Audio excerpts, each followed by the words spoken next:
యెహోవా నీతిని బట్టి లోకమునకు తీర్పు తీర్చును. అవును, దేవుడు నీతిని బట్టే తీర్పు తీర్చే దేవుడుగా ఉంటున్నాడు. దేవుని తీర్పు కొరకు మనం ఎదురు చూడాలి, లోకుల తీర్పు కొరకు కాదు. లోకుల తీర్పు కొరకు మనం ఎదురు చూడకూడదు.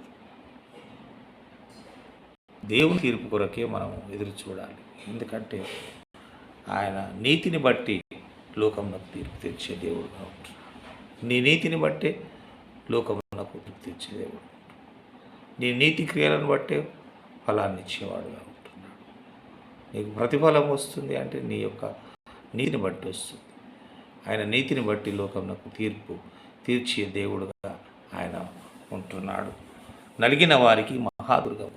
అవును, అన్యాయంగా నిన్ను ఎవరైనా బాధ పెట్టినప్పుడు, మాటలు అన్నప్పుడు, నీ నిందలు వేసినప్పుడు, ఇది అన్యాయం అని నువ్వు బాధపడుతూ కుమిలిపోతూ ఉంటావు. కానీ మరి నీకెవరున్నారు?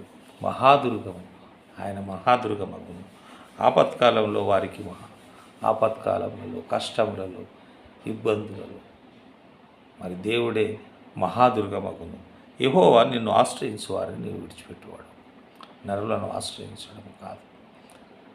మన మీద నిందలు మోపినప్పుడు, మనల్ని బాధ పెట్టినప్పుడు, మనల్ని కష్టపెట్టినప్పుడు, మనల్ని మనుషులు దుఃఖపరిచినప్పుడు, మనం ఎంత నీతిగా ఉన్నా దుఃఖపరిచేవారు మన ప్రక్కనే ఉంటారు.